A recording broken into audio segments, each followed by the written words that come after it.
Hello students, आज हम start करने जा रहे हैं हमारा सेकंड चैप्टर, जिसका नाम है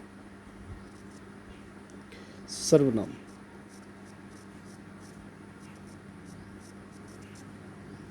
और इंग्लिश में इसको बोलते हैं प्रोनाउन।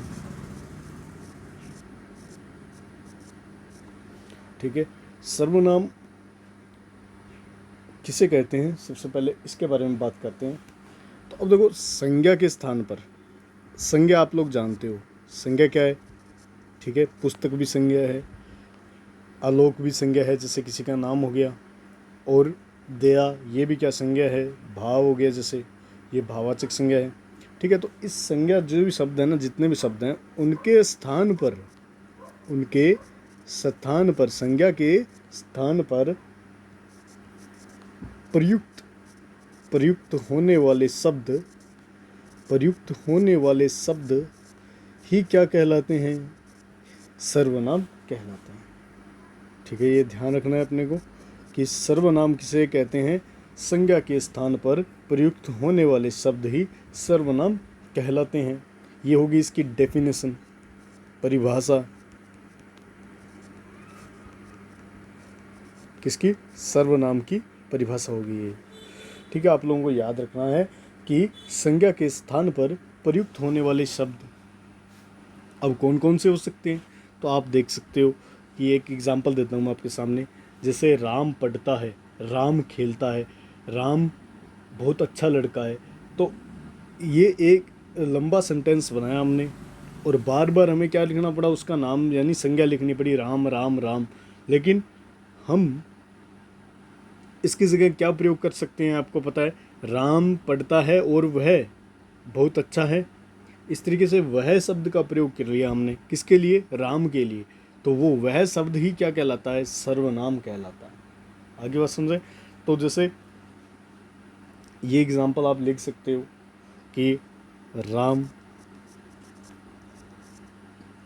बहुत अच्छा विद्यार्थी है,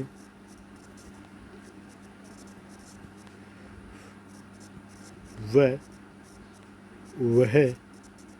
ये है सर्वनाम। वह किसकी जगह आया, राम के लिए आया है। ठीक है, तो संज्ञा के स्थान पर प्रयुक्त होने वाला शब्द है वह। ठीक है, वह होनहार है। ठीक है, इस तरीके से अपने कह सकते हैं कि जो संज्ञा के स्थान पर प्रयुक्त होने वाला शब्द है वही सर्वनाम कहलाता है। अब सर्वनाम के बारे में अपने आगे और चलते हैं, बात करते हैं तो इसके भेद की। सर्वनाम के भेद कितने होते हैं, सर्वनाम के भेद अगर मैं आपसे पूछूं तो कितने होते हैं, तो आप बताओगे 6 भेद होते हैं इसके। ठीक है, 6 भेद होते हैं। कौन कौन से होते हैं, तो वो आप देख सकते हो। अभी मैं आपके सामने डायग्राम बना रहा हूँ। ठीक है, पहला भेद होता है सर्वनाम का पुरुषवाचक सर्वनाम। ठीक है, पहला भेद कौन सा होता है, पुरुषवाचक सर्वनाम।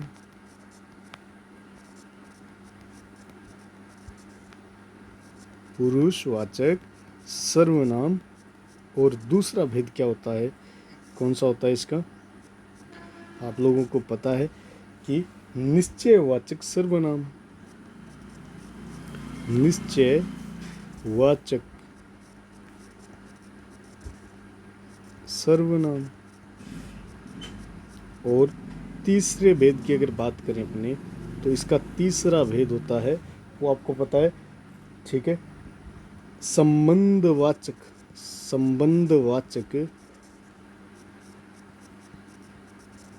सर्वनाम। आपको पता ही है, सबसे पहला नाम हमने क्या लिखा, पुरुषवाचक सर्वनाम, फिर निश्चयवाचक सर्वनाम, फिर क्या लिखा, संबंधवाचक सर्वनाम। आप लोग ध्यान से सुनते रहिए और साथ साथ नोट करते रहिए, आप लोगों को साथ में याद हो जाएगा, चिंता की बात नहीं है, लेकिन ध्यान से सुनना है, पूरे ध्यान से। चौथा भेद कौन सा होता है, प्रश्नवाचक सर्वनाम। प्रश्नवाचक सर्वनाम। अब पांचवा भेद कौन सा है, वो है, याद रखना है आपको, अनिश्चयवाचक। एक तो निश्चयवाचक है, एक अनिश्चयवाचक है। निश्चयवाचक, अनिश्चयवाचक सर्वनाम।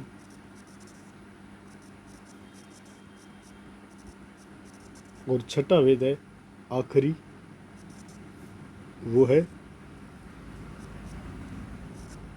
निजवाचक सर्वनाम। निजवाचक, निज यानी स्वयं, ठीक है, स्वयं या निजवाचक सर्वनाम, ठीक है। अब कौन से शब्द निश्चयवाचक सर्वनाम होंगे, कौन से शब्द संबंधवाचक सर्वनाम होंगे, वो हम आगे पूरी डिटेल से इनके बारे में पढ़ते हैं, ठीक है। सबसे पहले आता है पुरुषवाचक सर्वनाम। सबसे पहला भेद है अपना पुरुषवाचक सर्वनाम।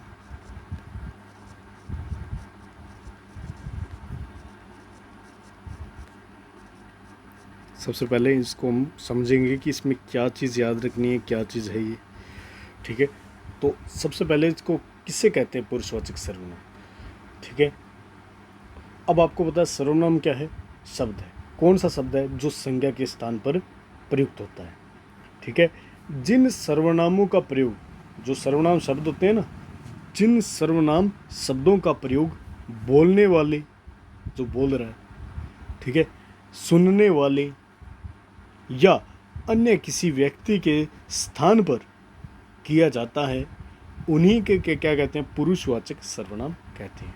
दोबारा सुनना, जिन सर्वनाम शब्दों का प्रयोग बोलने वाले, सुनने वाले या अन्य किसी व्यक्ति के स्थान पर किया जाता है, उन्हें पुरुषवाचक सर्वनाम कहते हैं। तो डेफिनेशन समझ में आई, ठीक है। बोलने वाले, जो बोल रहा है, ठीक है, स्पीक कर रहा है ना, और सुनने वाला, जो लिसनर है, लिसन कर रहा है, सुन रहा है ध्यान से, उनके लिए किया जाता है, ठीक है, सर्वनाम शब्दों का प्रयोग, उन्हीं को बोलते हैं पुरुषवाचक सर्वनाम। तो इसकी डेफिनेशन लिखेंगे, जिन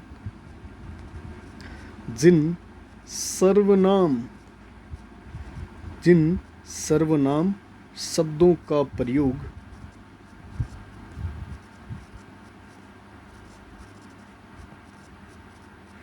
ठीक है, बोलने वाले,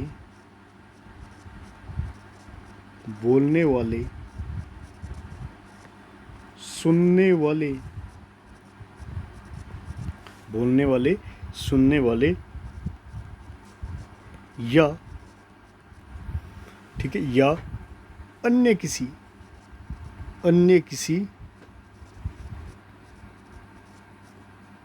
व्यक्ति के स्थान पर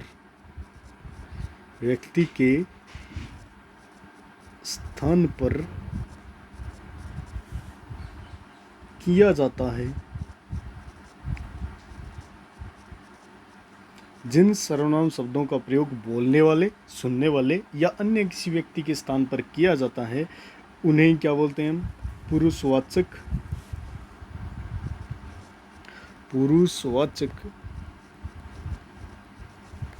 सर्वनाम शब्द कहते हैं, सर्वनाम कहते हैं। बस इतना लिख सकते हो आप, आपको मेरे हिसाब से डेफिनेशन समझ में आ गई होगी, ठीक है। तो समझ आई बात, ठीक है। बोलने वाले या सुनने वाले या अन्य किसी व्यक्ति के स्थान पर जिन शब्दों का प्रयोग किया जाता है, जैसे एक इंसान बोल रहा है कि मैं, मुझे, मेरा, ठीक है, खुद के लिए बोल रहा है ये, यानी स्वयं के लिए, यानी बोलने वाला प्रयोग कर रहा है अपने लिए, और सुनने वाला तुम, तुम्हें, तुझे, तेरा, आप, आपको, ठीक है, ये सुनने वाले के लिए प्रयोग हो रहे हैं शब्द, ठीक है।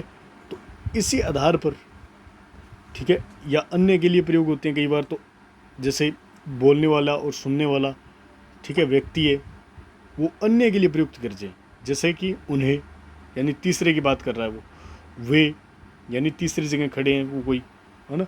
एक आप लोग ऐसे सोच सकते हो कि मंच पर एक खड़ा व्यक्ति है, वो बोल रहा है, तो वो अपने लिए बोलेगा तो मैं, मुझे, हम यानी अपने लिए हो जाता है, हमें अपने लिए, हमारा अपने लिए। ठीक है, अपने लिए बोलेगा तो ये शब्द प्रयोग करेगा, और अगर सामने वाले के लिए बोलेगा तो तू, तुम, तुझे, तुम्हें, आप, आपका, आपको। ठीक है, ये इस प्रकार से शब्द प्रयोग करेगा। ठीक है, अब अगर किसी तीसरे की बात करेगा तो वो ऐसे बोलेगा, अरे वे, उन्हें, उसे, इसे। ठीक है, उसका, इसका। ठीक है, इस प्रकार के शब्दों का प्रयोग वो करेगा। ठीक है, इसी आधार पर पुरुषवाचक सर्वनाम के 3 भेद बताए गए हैं। ठीक है, पुरुषवाचक सर्वनाम के कितने भेद होते हैं, तो आप लोग लिख लेना साथ के साथ। पुरुषवाचक सर्वनाम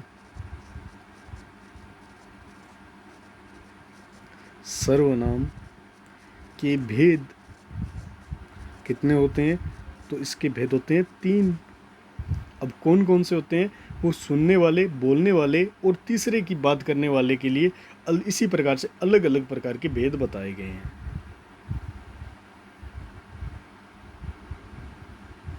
ठीक है, तो भेद कौन कौन से हैं, अभी अपने डायग्राम बना लेते हैं इसका। पहला भेद है पुरुषवाचक सर्वनाम का, वो है उत्तम पुरुषवाचक सर्वनाम। उत्तम पुरुषवाचक सर्वनाम, सरल सा भेद है, उत्तम। फिर आपको पता है बीच में आ रहा है, इसको बोलेंगे मध्यम पुरुषवाचक सर्वनाम। मध्यम पुरुषवाचक सर्वनाम। ठीक है, ध्यान से सुनते रहना, याद हो जाएगा साथ के साथ, और इतना हार्ड नहीं है, समझते रहना ध्यान से जो बातें आपको बताई जा रही हैं। ठीक है, लेकिन इतना सरल भी नहीं है ये, है ना, ध्यान से पूरा समझना। अन्य पुरुषवाचक सर्वनाम, तीसरा भेद है अन्य पुरुषवाचक सर्वनाम। ठीक है, किसके भेद हैं ये, पुरुषवाचक सर्वनाम के। हमने सबसे पहले देखा कि सर्वनाम के कितने भेद थे, 6 भेद थे। कौन कौन से, पुरुषवाचक, निश्चयवाचक और संबंधवाचक, प्रश्नवाचक और अनिश्चयवाचक और निजवाचक सर्वनाम। अब हमने पढ़ा सबसे पहले पुरुषवाचक सर्वनाम। पुरुषवाचक सर्वनाम के अंतर्गत हमने पढ़ा कि जिन शब्दों का, सर्वनाम शब्दों का प्रयोग सुनने वाले, बोलने वाले या अन्य किसी व्यक्ति के स्थान पर किया जाता है, वो ही क्या कहलाते हैं, पुरुषवाचक सर्वनाम कहलाते हैं। अब आपको पता है पुरुषवाचक सर्वनाम के कितने भेद बताए, उत्तम, मध्यम और अन्य। उत्तम, मध्यम और अन्य। ठीक है, उत्तम और मध्यम और अन्य, ये प्रकार हैं 3 इसके। ठीक है, अब आप लोगों को ध्यान रखना है उत्तम पुरुष किसे कहते हैं, उत्तम पुरुषवाचक सर्वनाम किसे कहते हैं। अब ये परिभाषा आपको याद रखनी है। वे सर्वनाम शब्द जिनका प्रयोग जो बोलने वाला व्यक्ति है, बोलने वाला व्यक्ति, ठीक है, स्वयं अपने लिए करता है। वे सर्वनाम शब्द जिनका प्रयोग बोलने वाला व्यक्ति स्वयं अपने लिए करता है, अपने लिए करता है। ठीक है, वे सर्वनाम शब्द जिनका प्रयोग बोलने वाला व्यक्ति स्वयं अपने लिए करता है, वे क्या कहलाते हैं, उत्तम पुरुषवाचक सर्वनाम कहलाते हैं।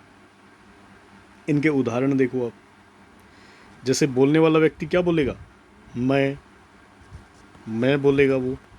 ठीक है, और क्या बोलेगा, मुझे बोलेगा, मेरा बोलेगा यानी मेरा। ठीक है, मेरा बोलेगा। ठीक है, हम बोलेगा वो, हम यानी हम अपने लिए भी बोल सकते हैं और अपने साथियों के लिए भी बोल सकते हैं। ठीक है, हम बोलेगा, हमारा बोलेगा, तो ये अपने लिए कर रहा है वो प्रयोग। और हमें बोलेगा, हमें ये करना चाहिए, यानी खुद को भी शामिल है उसके अंदर वो। ठीक है, तो ये सारे शब्द क्या कहलाते हैं, इतने आपको याद रखने हैं, ये मैं, मुझे, ठीक है, मेरा, हम, हमारा, हमें। ठीक है, ये शब्द आपको लोग याद रखने हैं। अब मध्यम पुरुषवाचक सर्वनाम किसे कहते हैं, ठीक है, किसे कहते हैं, ऐसे सर्वनाम शब्द जो सुनने वाले, अब देखो सामने सुनने वाले बैठे हुए हैं, एक प्रिंसिपल बोल रहा है, ऐसे समझ लो, आप एग्जांपल ले लो। अब प्रिंसिपल तो शब्दों का प्रयोग करेगा, हमें, मैं, मेरा। अब सुनने वाले के लिए वो क्या प्रयुक्त करेगा, वही शब्द क्या कहलाते हैं, मध्यम पुरुषवाचक सर्वनाम कहलाते हैं। जो सुनने वाले के लिए प्रयुक्त किए जाते हैं वे सर्वनाम शब्द, वे सर्वनाम शब्द, लिख लेना आप, वे सर्वनाम शब्द जो सुनने वाले के लिए प्रयुक्त किए जाते हैं, प्रयुक्त किए जाते हैं, क्या कहलाते हैं, मध्यम पुरुषवाचक सर्वनाम कहलाते हैं। ध्यान रखना ये। अब सुनने वाले के लिए क्या प्रयुक्त करेंगे प्रिंसिपल सर, कि तुम इस तरीके से प्रयोग कर सकते हैं वो, है ना। तो एग्जाम्पल लिखेंगे इसकी कि कौन कौन से होते हैं जो मध्यम पुरुषवाचक सर्वनाम शब्द हैं, यानी प्रयोग कर सकता है एक प्रकार से आगे खड़ा हुआ व्यक्ति आपके लिए। तो तू भी बोल सकता है, तुम भी बोल सकता है, तुझे भी बोल सकता है, ठीक है, तेरा भी बोल सकता है ना। तो ये अपने लिए बात नहीं कर रहा, वो आपके सामने जो उसके खड़े हैं ना उसके लिए बोल सकता है। आप, अरे आप ऐसे करो, है ना, यानी दूसरे को कह रहा है वो। आपको ऐसा नहीं करना चाहिए, है ना। इस तरीके की लैंग्वेज जो यूज़ करता है वो दूसरे के लिए यूज़ की जाती है, सामने वाले के लिए, ठीक है, सुनने वाले के लिए, जो सुन रहा है सामने खड़ के, ठीक है, उसके लिए ऐसे शब्दों का प्रयोग किया जाता है ना। तो बार बार उसका नाम नहीं लेगा वो, है ना। तो वो कहेगा पहले तो जैसे अपने नाम ले सकता है, उसके बाद में वो तुम, तुझे ऐसा नहीं करना चाहिए, तुझे ऐसा नहीं करना चाहिए, मतलब नाम नहीं लेगा वो, इन शब्दों का प्रयोग करेगा सामने वाले के लिए जो सुन रहा है उसकी बात। ठीक है, अब हम पढ़ने जा रहे हैं अन्य पुरुषवाचक सर्वनाम। सबसे पहले डेफिनेशन बात करते हैं, ठीक है। ऐसे सर्वनाम शब्द, ठीक है, ऐसे सर्वनाम शब्द, वे सर्वनाम शब्द, वे सर्वनाम शब्द, वे सर्वनाम शब्द जो, ठीक है, बोलने वाले तथा सुनने वाले, ठीक है, सुनने वाले, बोलने वाले तथा सुनने वाले व्यक्ति, अब दोनों तो खड़े हैं, बोलने वाला खड़ा है और एक सुनने वाला खड़ा है। अब वो किसी अन्य के लिए प्रयुक्त कर रहे हैं किसी शब्द को, ठीक है, बोलने वाले व्यक्ति किसी अन्य व्यक्ति के लिए प्रयुक्त करते हैं वे सर्वनाम शब्द जो बोलने वाले और सुनने वाले जो होते हैं ना, वो किसी अन्य व्यक्ति के लिए प्रयुक्त करते हैं ना, वो शब्द वो क्या कहलाते हैं, अन्य पुरुषवाचक सर्वनाम कहलाते हैं। अन्य के लिए प्रयुक्त करते हैं, ठीक है। अब जैसे आपके प्रिंसिपल सर हैं, आप लोग सारे बैठे हो, यानी सेकंड नंबर पे आप हो, आप मतलब सेकंड मतलब मध्य पुरुषवाचक सर्वनाम हो। मैं यानी प्रिंसिपल खुद होगा, वो उत्तम पुरुषवाचक सर्वनाम होगा। वो कहेगा कि कुछ लोग बाहर, है ना, यानी बीड़ी पी रहे थे या फिर सिगरेट पी रहे थे, तो उन्हें ऐसा नहीं करना चाहिए, यानी उन्हें जो शब्द आया ना वो किसी के लिए आया, अन्य लोगों के लिए आया, सुनने वालों के लिए भी नहीं आया और बोलने वाले के लिए भी नहीं आया, किसी अन्य व्यक्ति के लिए आया। देखो ध्यान से, सुनो ध्यान से, ठीक है। उन्होंने कहा कि बाहर मैंने देखा कुछ लोग, है ना, कुछ लोग कूड़ा करकट बिखेर रहे थे, उन्हें मतलब तीसरा व्यक्ति, उन्हें भी बोल सकते हैं, वो उससे भी बोल सकते हैं, है ना, उसका, वह अन्य हो सकता है, ठीक है, ये ध्यान रखना। तो याद रखना इनमें कौन कौन से शब्द आते हैं। वह यानी वो तीसरा हो जाएगा, तीसरा व्यक्ति, वे, उन्हें, ये इस प्रकार के सारे शब्द अन्य यानी अन्य तीसरे व्यक्ति के लिए प्रयुक्त किए जा सकते हैं। उससे, इससे, आप लोगों को याद रखना है इन शब्दों का, उसका, इसका, ये याद रख लेना। वह, वे, उन्हें, उसे, इसे, इसका, उसका, ठीक है, ये सारे शब्द क्या कहलाते हैं, अन्य पुरुषवाचक सर्वनाम कहलाते हैं। ठीक है, एक बात और नोट करनी है,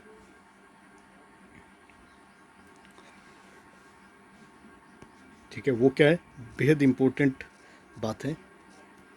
ये वह शब्द है ना, वह शब्द, ये अन्य पुरुषवाचक सर्वनाम में भी आता है।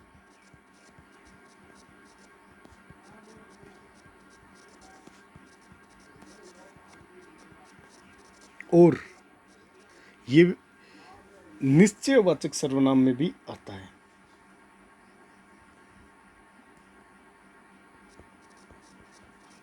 ठीक है, अब इसकी पहचान कैसे करें कि निश्चयवाचक सर्वनाम का शब्द है ये वह, या अन्य पुरुषवाचक सर्वनाम का शब्द है।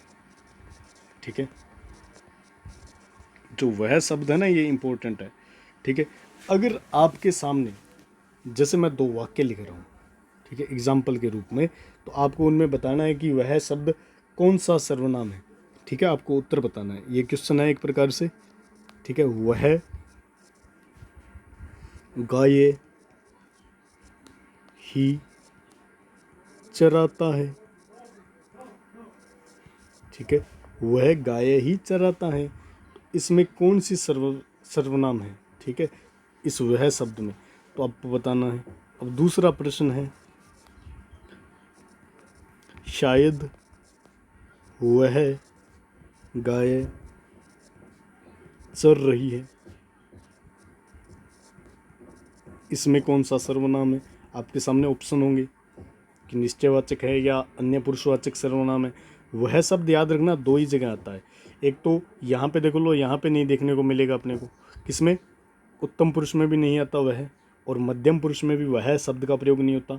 अन्य पुरुषवाचक सर्वनाम में वह आता है, और किस में आता है, निश्चयवाचक सर्वनाम में आता है।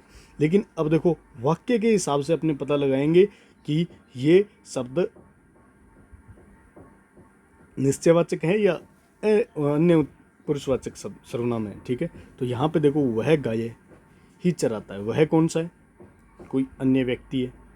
ठीक है, वह गाय ही चराता है। अब देखो, वह गाय चर रही है, अब देखो वह शब्द किसके लिए आया, वह गाय, गाय के लिए आ रहा है। ठीक है, गाय के लिए ये शब्द आया, वह शब्द किसके लिए आया है, गाय के लिए आया है। ठीक है, तो इसमें होता है निश्चयवाचक सर्वनाम, जब ये वह शब्द आगे वाले शब्द के लिए प्रयुक्त हो जाए। गाय के लिए आया, देखो वह गाय चर रही है, वह गाय, गाय, गाय के लिए वह शब्द आया हुआ है। ठीक है, तो इसे बोलते हैं निश्चयवाचक सर्वनाम। ठीक है, और जब ये वह शब्द ठीक है, गाय के लिए नहीं आ रहा है, यहाँ पे देखो वह गाय ही चराता है, यानी कोई और बात व्यक्ति है जो गाय चरा रहा है, यानी तब होगा अन्य पुरुषवाचक सर्वनाम। यानी वाक्य के हिसाब से हम अपने पता लगाएंगे कि वह किसके लिए प्रयुक्त हो रहा है, अन्य पुरुषवाचक सर्वनाम है या निश्चयवाचक सर्वनाम है। ठीक है, ये चीज़ अपने को ध्यान में रखनी है पूरी। ठीक है, ये अपना भेद हो चुका है पहला पूरा कंप्लीट। ठीक है, जिसका नाम था पुरुषवाचक सर्वनाम। ठीक है, तो अब आप पता लगा सकते हो कि तुम शब्द लिखा है तो तुम वहाँ क्यों नहीं जाते, तो तुम शब्द होता है मध्यम पुरुषवाचक सर्वनाम के अंतर्गत आता है। मुझे लिखा आ जाए वाक्य के अंतर्गत तो आप समझ जाओगे कि उत्तम पुरुषवाचक सर्वनाम का शब्द है ये। और अगर आपको उन्हें मिल जाए, उसे मिल जाए, इसे मिल जाए, इसका मिल जाए, उसका मिल जाए, तो ये हो जाएंगे अन्य पुरुषवाचक सर्वनाम के शब्द। ठीक है, ध्यान रखना, ये आप लोग नोट कर सकते हो इसको। अब हम कल पढ़ेंगे अन्य जो बचे हुए जो भेद हैं इसके सर्वनाम के, वो हम कल पढ़ेंगे। धन्यवाद।